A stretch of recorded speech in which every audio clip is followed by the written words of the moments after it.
Good morning, good afternoon, good evening, whatever time you are watching this. And today, I'm very excited to say, I have Steve from Turbo Coupe Sports. How do, sir? Hello, mate. How you doing? I'm very well, thank you. Yourself? Yeah. The rain's died down, so hopefully there's no noise in the garage. But yeah, mate, I'm doing all right. Well, I'm sat in my garage as well. Sat in my Mini that people don't believe I own. So I've made a special exception here. So I'm sat in the Mini, and we're hopefully going to avoid the hype, mate. You stick to it, mate. You stick to it. So we'll crack straight on if that's okay. While we've got no showers and no thunderstorms going on. So go for it, chap. Oh, and here comes the rain. Why a classic Mini, Steve? Good question. So I always, from the age of about 14, 15, I've always had a thing for the classic Minis.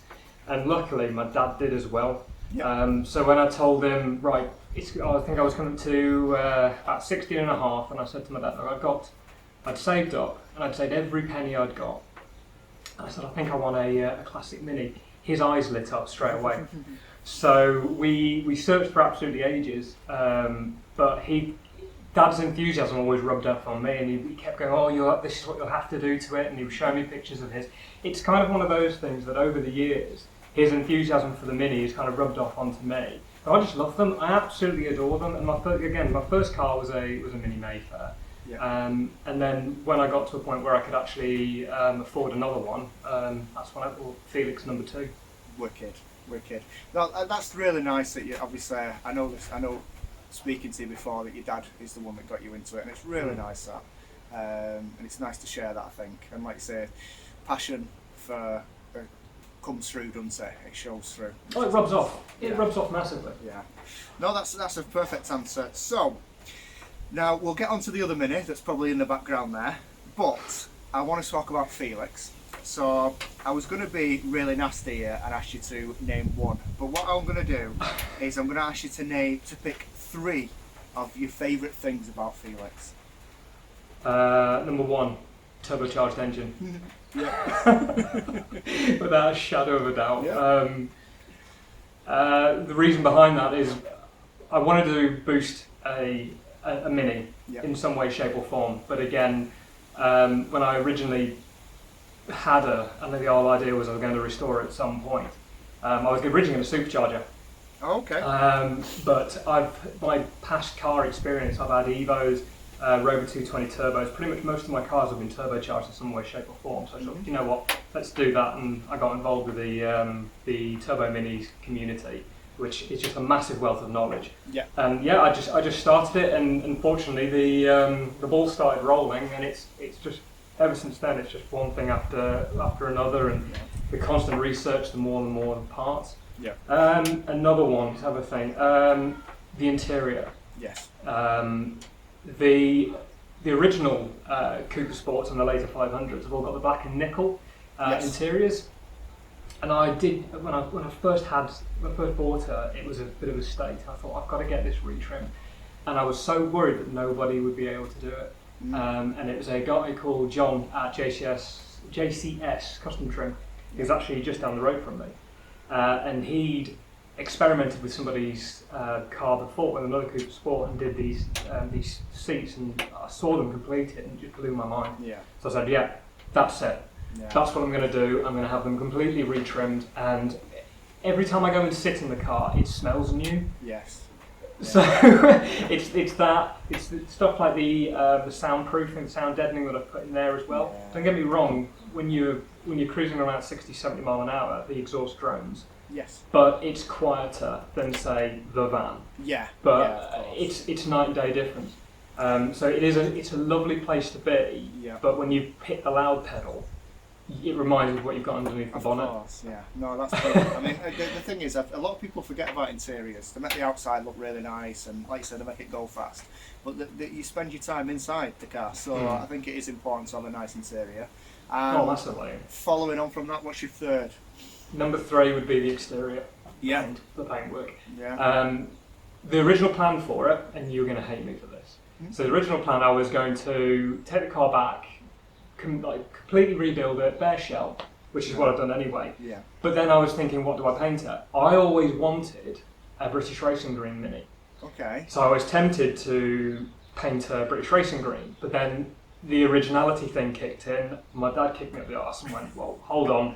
It was red in the first place, why didn't you paint it red? But I'd also, in my head, I'd got, oh, why don't I go Nardo Grey or something like that? Or just like a really dark, like same kind of exterior looking, but no stripes, black roof, Nardo Grey. And I'm actually glad a lot of people talk me out of it. Yeah. Because when we go to shows, you do see the classic red Mini. It's usually the red and white, isn't it? Or red and Old English white. Yeah. But the actual later ones with the silver, I just think it stands out. And like when we were at shows and stuff, I just love the look of them. So having it like it is at the moment, it's that, and I've explained to you, I mean, we've chatted about it many a time, but it's that OEM plus thing going on, where it's, apart from the wheels, it looks like a standard Cooper Sport, and that's the whole idea of the build. Yeah, there's an art in subtle mods, I think, and there's an art in. I always feel that if there wasn't a budget at the factory, what would they do? I've done that for years in Vauxhall world, you know, just upgrades from other cars maybe or something like that. But like you said, the interior and the way it looks at, you know, the wheels and everything like that. I think you've nailed it, mate. So you know my feelings towards Felix. It's an amazing car, and I absolutely love it. So thanks, mate. But so going back to your point, you're saying if they'd done it again, rust proofing. Some reason. On the MPI especially, they just stopped caring, and it's so sad to see. Low mileage MPIs rotten as pears. And having the Mini network now and having that, the clubs, etc. And people are restoring them now. It's such a great thing. Yeah. Oh no, I agree, and they're getting restored right as well. I think because there's that much information out there now that I think if you have a go. I've always said have a go, but if you do it wrong, you know, there's always, it's just metal at the end of the day, but you can put it right, and there is information out there, and the right panels are out there as well, which is always another thing. But yeah, I think restoring them correctly is a good thing. So more Minis on the road. But like I say, rust proofing, I always put it down to, I mean, I've had Novas and things like that, and I always put it down to 80s, 90s metal. But like you say, the late Coopers, it's like late 90s, isn't it? Yeah, and you just think, surely they'd sort the metal thing up by then, but it's just there's no protection, is there? That's the thing. No, throw them together, throw them out the door. Yeah. So we'll move on. A question that you've heard in all the other interviews, and this will be interesting from you, is dream 3-car garage. Yeah, it's. You know what? It was. I was chatting to Adam Campion about this the other day, and seeing some of the other people doing the interviews. There's been a proper mix. Yes. I'm going to get slated for this one, but we'll start with the one that will always be in there, and that's the little red Mini next to me at the moment. So she will always be in the dream garage because, frankly, I've made my dream Mini. Exactly. Yeah. So she'll be in there. Right. The other two. God, I know what people are going to say. Right. Number one, Aston Martin DBS. Okay. Around the 2006 era. Yeah. Not the new one. Kind of the DB9 DBS. Yes. In the slate silver they do. Mm-hmm. And I saw one of those with my dad years ago because he went on one of those drivers' experience days, and there was one there, and my jaw hit the ground. But the other thing is, like, they're so iconic in the Bond films as well. Yeah. But I just fell in love with them straight away, and the DB9 is a beautiful car. Don't get me wrong. The DB7, the DB9 were very, very beautiful. Actually, to be honest with you, all of the DB series are beautiful cars. But there's something about the DBS with the, and I'm going to use the term exceedingly loosely, body kit. Yes. The louvres, and the fact that it's just got a colossal, powerful, brawly engine underneath the bonnet, and it just has presence. Yes. And that's what I think I like about it. And it's British. Okay, it probably wasn't owned by a British company at the time. But I know, but the history's still there, the heritage is the design, exactly, 100%. Yeah. The other one, and this is going to sound so cliche, is a Lamborghini Huracan Spider. Wow, okay, did not expect that. Yeah, in dark blue. And what year is that? Latest ones, mate. Yeah. Latest ones. I'm going to say... If I could get one, if you turn around to me and went, okay, Steve, you've won the lottery, go and get your dream cars.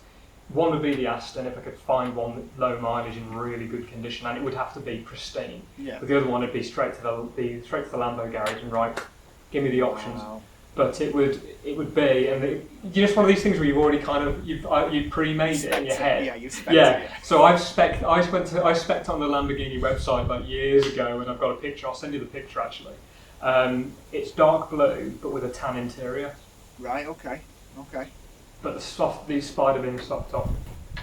Yeah, listen, I kind of could have. Well, I wouldn't have guessed the Aston Martin. I won't get me wrong, but I would have thought something on them lines. But you've really thrown me with the Lamborghini there, so fair enough. Yeah, the only other one I would, and I know we don't go that well. The fourth one, and I know it's somebody else's car, would be, and those who know it, the Mighty Moog from Mighty Car Mods, his 240Z.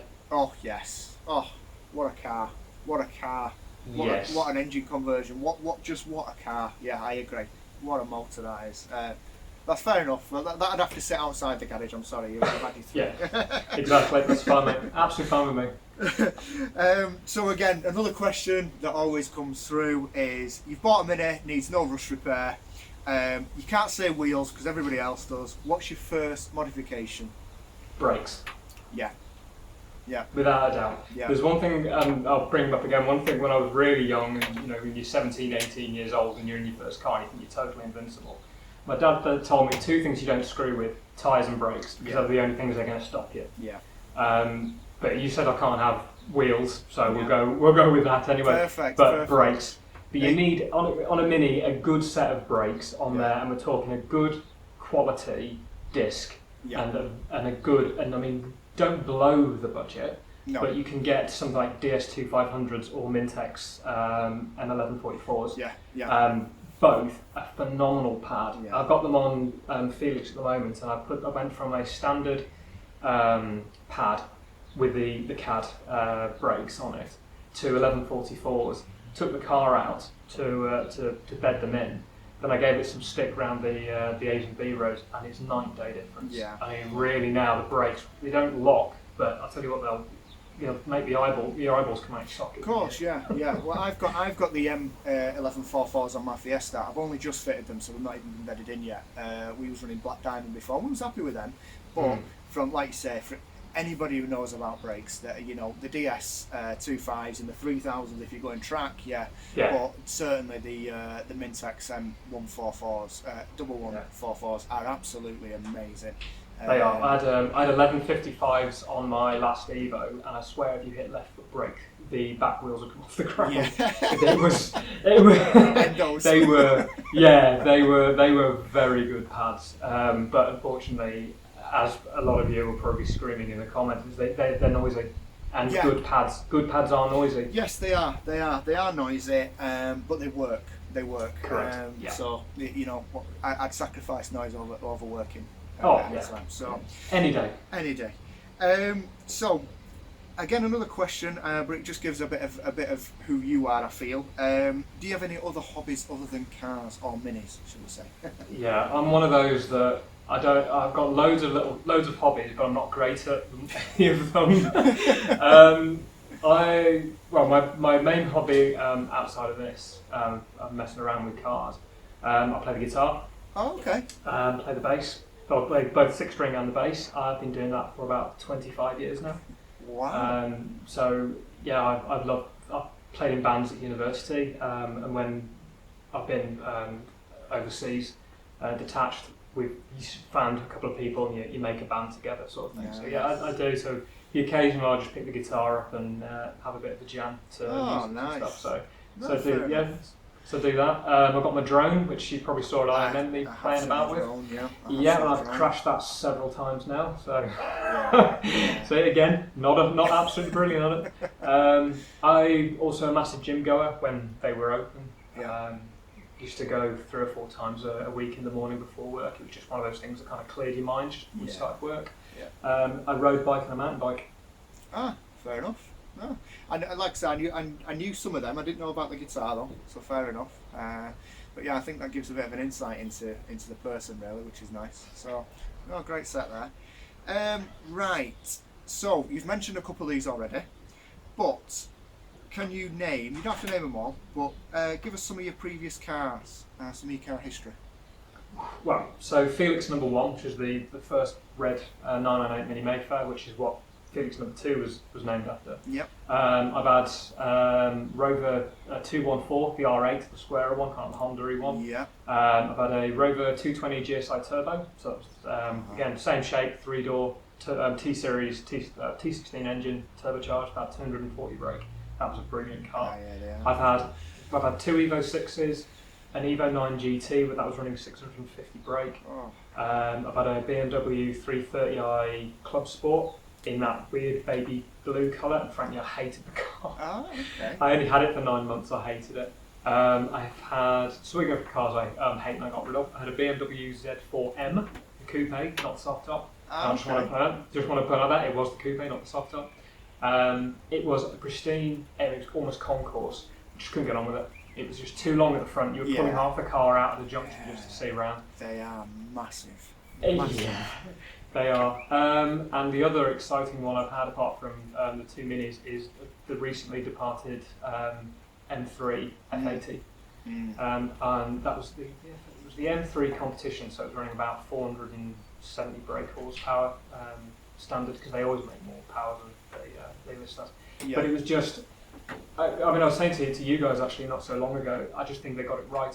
Yes. BMW, don't get me wrong, the E40, E46 and the E90 BMWs, they were the last of the semi-decent engines. The V8 still has problems with the bearings in the engine.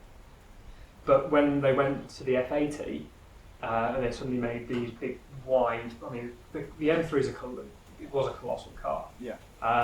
Massive wheel arches, and then they said, right, we're going to put 450 brake under the bonnet, as well as we're going to put similar torque as well. Mind blowing. I mean, 6 cylinders, twin turbo. Yeah. But just the balance was right. The handling was on point. The comfort was on point, and just the power was so raw. Yeah. But the only nice thing is, when you sat in it, it was like a glorified 3 Series. It had the head-up display, and it had all the nice interior stuff. But I could quite happily done Land's End John O'Groats in that car, and not gone out the end and felt on my back hurt. Wow. Because that's okay. Obviously, you've mentioned a couple of Evos there. 3, I think there was. Again, were they sort of very rally? I don't like that word, rally spec. I know what you mean. So the first one was a silver E6. Yeah. That was, it had the standard suspension when I got it, and it was actually quite good. It was reasonably comfortable for what the car actually is. It's supposed to be a road legal rally car. Yeah. But then I went to the lengths of putting Cusco coilovers on it, which made it point and shoot sort of driving absolutely incredible for the feedback and response to the steering wheel. But it made it a hell of a lot harsher. So you had to really soften the damping and the rebound down to do long distances in it. Same with the second, I had a black Evo 6, and I can't remember the suspension on that one. I think it was just springs, lowering springs, I-back lowering springs on it. It was all right. Yeah. It wasn't as predictable in the twisties as I hoped it would have been. No. But the 9. And I'm trying to remember the company now, it's gone off the top of my head. But the guy that I bought it from was going through quite a nasty separation, so he was just trying to get rid of the car. But it was essentially being built up to be a time attack car, but it still got the good interior in it, which is why I was running stupid power. The GT35R turbo, the turbo alone was the size of your head. But the suspension was all solid. It was polybrushed all round. It had rose jointed bottom arms, top arms. Everything was rose jointed, so it was noisy. Wow. Yeah. But if you took that car on track, it would have been amazing. I didn't get the chance to. Didn't get a chance to, but I hit the Scottish Highlands pretty hard in it, and it was really enjoyable. Yeah, I've got a massive soft spot for an Evo 9. I always wanted I think it was the FQ 400, I think it was. Oh, yeah. Sort of like with the carbon touches on it. I always wanted that. That was always one of my dream cars. So yeah, no, listen, that's a very, very, very big list there. A lot of power. So it's strange that you've gone from something as big as the Evo and the BMW to something as small as Felix. Do you feel that? Yeah, you do. Yeah. You really, really do. Yeah. Don't get me wrong. I tried to refine her as best as I could. Yeah. So she's on standard cone with the Protect shocks, and I have them. Like if we're going to shows, I do turn the dampening right down. Right. And it does make. At the end of the day, it's a car that weighs about 700 kilos. Yeah. It's gonna bob around a lot. Yeah. The driving position isn't like your big armchairs sort of thing. Yeah. I pushed the seats back as far as I could. I've got the steering wheel. But on a summer's day, you wind down the window, your arm leaning out and going for a drive, and it's just, you listen to the sound of the turbo. Smiles for miles. That's what it's all about. Yeah. Smiles for miles. Oh, Right, without doubt. we'll leave the extensive car history there. You probably can hear it on through the earphones. It is raining here, so I do apologise, people, for the sound quality, but not much I can do. I live in Manchester, so there we go. Right, now let's talk. What's probably in the background, but I can't see it. The minivan. So, The van. you absolute legend. You bought a minivan. My question is, why a minivan, and what's made you pull the trigger now? Okay, so again, my dream Mini was always Felix. But in the back of my head, I've always liked the long wheelbases. Yeah. Ideally, I wanted a pickup at first. That was my prime thing. And then recently, you probably saw recently, a few months ago, I was working on Tooney's van and doing a load of work with that. I've always had very much admiration for his van anyway. Yeah. So being able to crawl in it, around it, under it, through it, and leave a message on it, which he still hasn't found, by the way. They've probably, you know what? Because he's just had some work done to it anyway. I bet you they got rid of it, but that's by the by. Anyway, I've always liked the vans, and I love it. Do you know what? When we all went to Bingley at the beginning of the year, and that solidified what I wanted really. Like Mark Draper's van, it's gorgeous. It's so beautiful. So beautiful. Tooney's van now is going to be up there with the very high quality restored vans. Yeah. But I just like them. There's something about them that they're so cool. Yeah. And the pickups, don't get me wrong, the pickups are cool as well. Yeah. And the Travellers out there as well, and the estates. Don't get me wrong, horses for courses. But I've always wanted a van. I think they're really, really good. They're good fun. They look like it. Yeah. And this came up. Actually, I put something on one of the Facebook groups, asking if anybody, what's for sale, sort of thing. And a guy called, I think it was Curtis, got in touch with me and said, I've got one up for grabs. I sent him some photos. I said, oh, okay. So they flashed through, and it was this one. I just like the colour, the stance, the modifications done to it. Thought there's a good solid base here, and he showed me. It was restored in 2013, early 2013. Okay. To quite a reasonable standard actually. Yeah. So it's a solid shell. Yeah. Got a few modifications to it. I mean, as you guys have probably seen from my video channel anyway, and posts up. And I thought, you know what, let's go and have a look at it. So I went to go and have a look at it. And he said before I arrived, I'm just going to let you know now, it's a bugger to start, and when it does start, it doesn't run very well. So I was like, oh, okay. So I contacted, I spoke to Cole and a few of the other guys who've run cars before. I think Will Murphy as well got involved, and said, actually go and check the float in the car. And me, coming from electronic fuel injection, I was like, oh, you're literally gonna have to hold my hand all the way through this to make this thing run. And I got there, and I took my tools with me. And I took the carb off. I said, are you happy for me to? He goes, yeah, if you want to. He said, we're not really going anywhere. So okay, cool. So I took everything off. I took the carburetor off for a car that I hadn't even said I was going to buy. I just you just met this guy, and he's pulling my car apart. But I must have unloaded God knows how much rust silt out of the float chamber and the jet. It was absolutely cool. So I almost emptied half a can of carb cleaner into it. Yeah. Rebuilt it, put it all back together, started first time without even the tiniest bit of choke, just fired up, and he said that's the best it's ever run since I've had it. So I was like, right, let's go for a drive, and I'll tell you, I was giggling all on the test drive and thought, this is this is it. You know what I mean? This I like this car a lot. Yeah. So I offered him the cash, and yeah, he took it. And then about a couple of weeks later, when I sold the M3, because I needed the cash from that, I went and got it. And then subsequently from that, I took everything out the rear and just stripped it back to bare. Yeah. And then then I blew the cylinder head on it.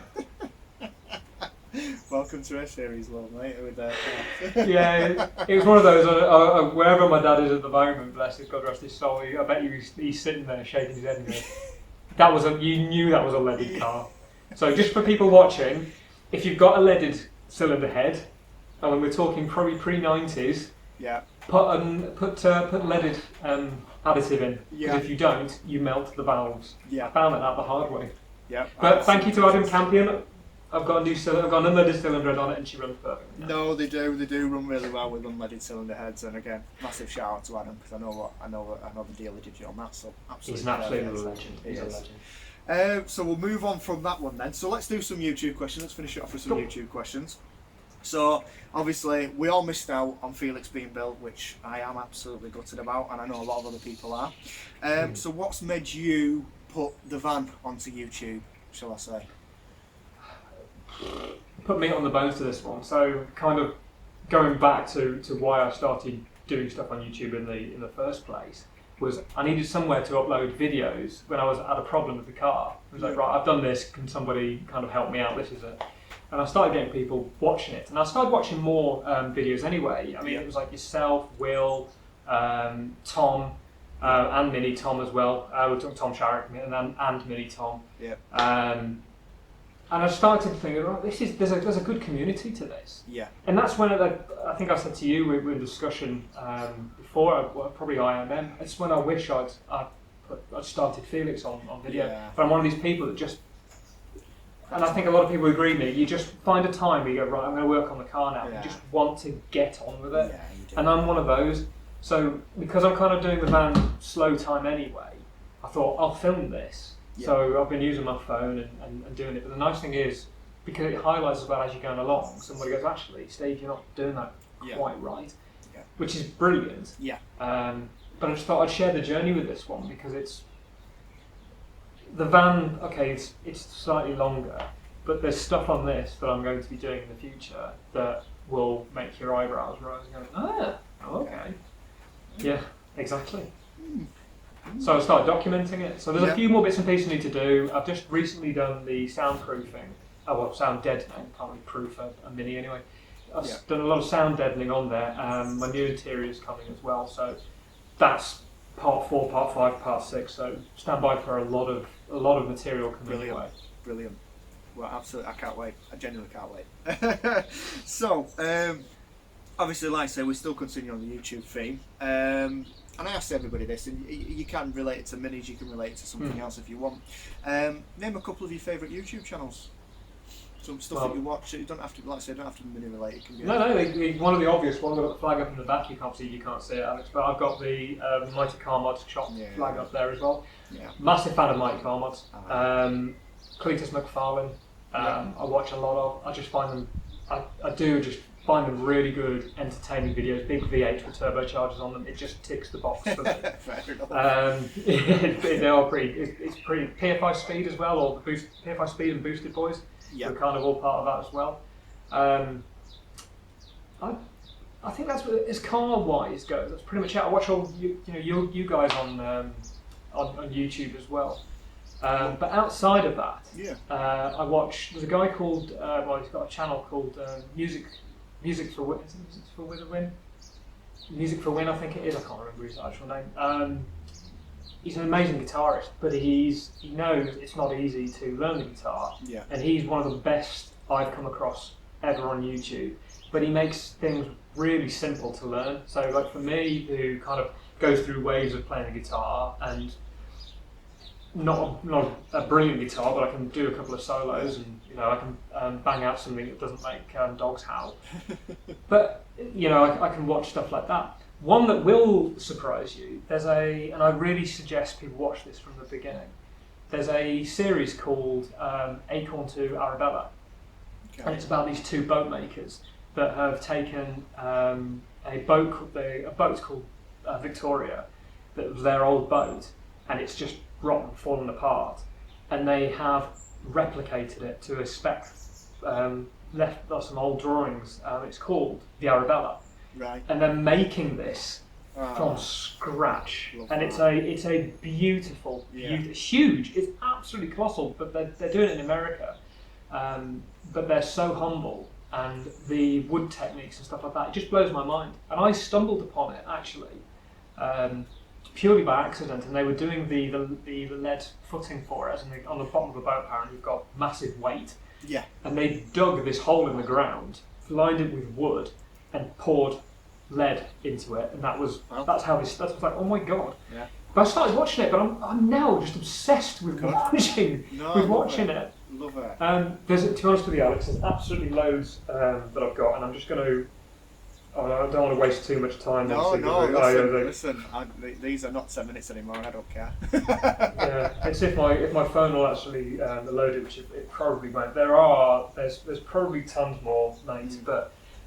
I don't watch a lot of TV. I watch a lot of YouTube. Yeah.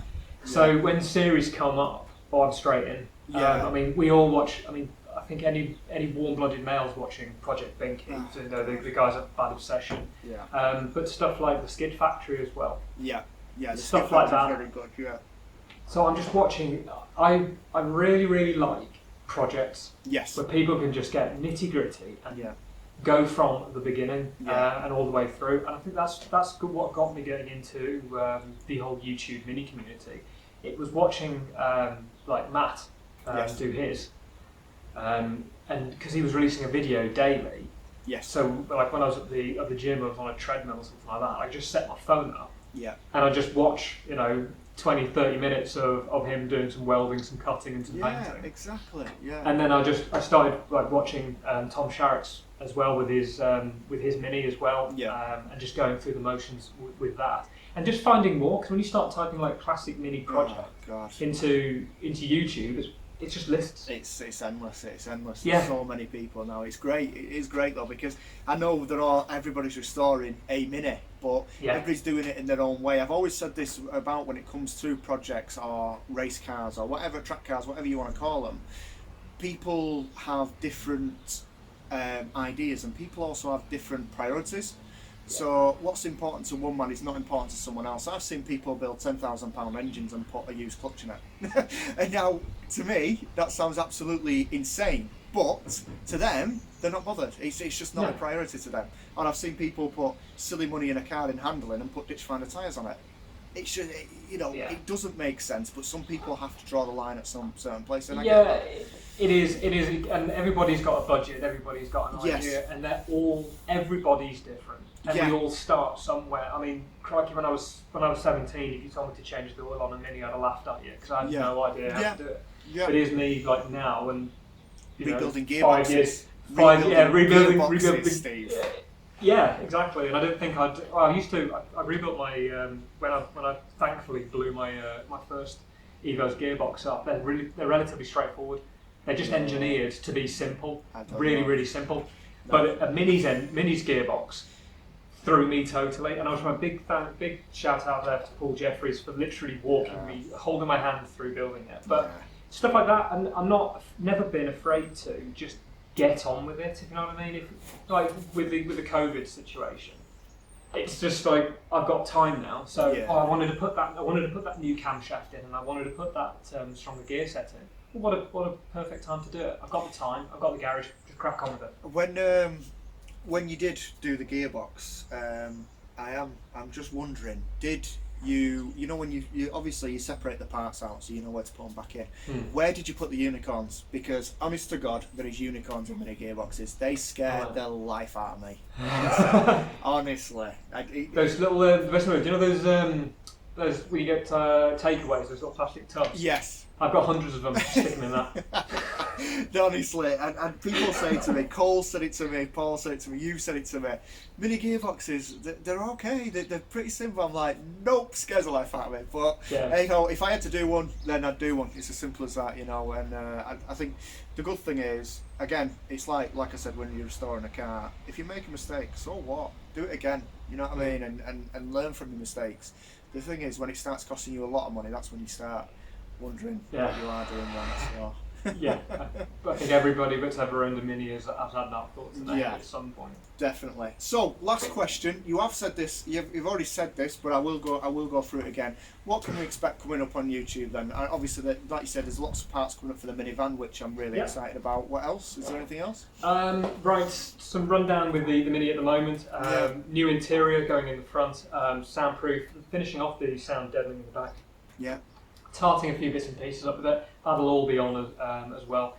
There's parts coming for it, but it's not until next year where I'll start dealing with what's underneath here. Yeah. My little friend to the right of me. So the big thing for that one is I won't go into the bits of the reasons why, but I'm changing the ECU.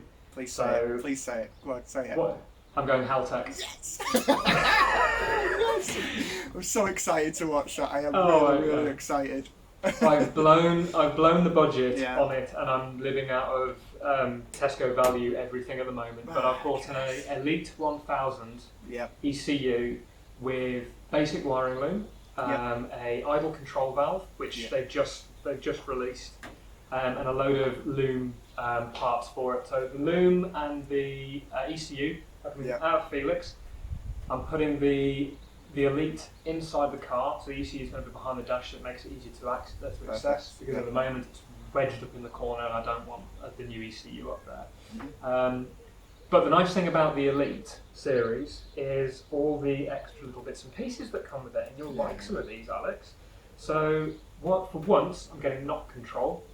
So a big problem with the A series turbo engines is if you run too much timing, you can get knock, and they are prone for it, or detonation, which is what blew up her version 1.0 of the engine. So I'm paranoid about it, so I've got an ECU now that can listen for it and do something about it. It does hear it, and it's usually if it's like a bad batch of fuel, because I run her on V power anyway, so 99 RON. So if there's a bad batch of fuel, it'll just pull timing if it hears the knock, which would be brilliant. Some other cool features, and when I told this to Tony the other day, I think he started salivating. So one is launch control. So that's the clutch down, in first, clutch down, accelerator down. It's like like a 4,000 RPM. And the other one is flat shifting, which not a lot of people have heard of. And Alex, you'll probably know this from your race world. For those that don't know, if you've got race cars that go at a high RPM, rather than dipping the clutch all the way, you can kind of sidestep the clutch enough that as you change gear and dip the clutch, it takes out the ignition, so it drops the ignition. So it dips your accelerator enough for the gears to engage. So as you change gear, what you eventually get are these massive bangs between the exhaust. But it's not. The bangs are cool, but let's face it, it's all about the power delivery. You know what I mean? It's constant power delivery. Well, this is the thing. So between third and fourth now on the Evolution helical kit that I've got in there, I think it's 1.25 and 1 are the two gear ratios for third and fourth. So you're going backwards and forwards. But if you're gunning it in third gear, you get to about 6,000 revs. Change to fourth. And you just can't do it. You can't do it fast enough. But flat shifting will help a little. So there's little bits and pieces like that. I started playing with it last night, and again, I'll explain all of my future videos. There's just so many little bits of functionality, like the idle control. I'll be able to start it without putting my foot in the accelerator. It's like it's another bypass valve. It's stuff like that, and I sound very excited about it because I am. It's going to be great. I genuinely can't wait. It's to know someone who is doing Haltech is amazing. But I'll explain everything in layman's terms because that's how I deal with things. Anyway, so. We can't wait. So listen, I think we have brought the record. Looking at my timer, I thought. What about 41 minutes? 41 minutes. 41 minutes. So listen. People watch it or don't watch it. It's one of them for me. And you know what I mean? If you don't want to watch it, go watch Gas Monkey on TV or something. I don't care. I have a laugh, and that's what it's all about. So listen, thank you so much, Steve, for being on the channel. It's been a pleasure. And I genuinely can't wait for more updates. Especially one on the van, but I'm really excited to see this Haltech go. So thank you very much. No worries, mate. Anytime.